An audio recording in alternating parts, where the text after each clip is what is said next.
ગુજરાતમાં કોરોનાના કેસ વધતા તંત્ર તૈયાર છે। તંત્ર એલર્ટ મોડમાં આવી ચૂક્યું છે। અમદાવાદની સોલા સિવિલમાં ખાસ બોર્ડ તૈયાર કરવામાં આવ્યો છે। સોલા સિવિલમાં આઇસોલેશન બોર્ડ તૈયાર કરવામાં આવ્યો છે, સાથે દવા, ઇન્જેક્શન અને જરૂરી ઇન્જેક્શનની વ્યવસ્થા કરવામાં આવી છે। સોલા સિવિલમાં હાલ 20 વર્ષની યુવતી સારવાર લઈ રહી છે। કોરોના પોઝિટિવ યુવતીની સારવાર ચાલી રહી છે।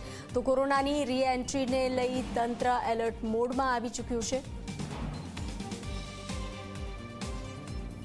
महिला दर्दी लगभग 20 वर्षनी उम्र है तेनी અને તેને ગઈકાલે અમારા ડૉક્ટર દ્વારા કોરોનાનો રિપોર્ટ કરાવવામાં આવ્યો તો તે આઈસીએમઆરના રિપોર્ટમાં પોઝિટિવ આવ્યા પછી તે દર્દી અત્યારે હોસ્પિટલમાં દાખલ પણ છે અને તેની સારવાર ચાલી રહી છે।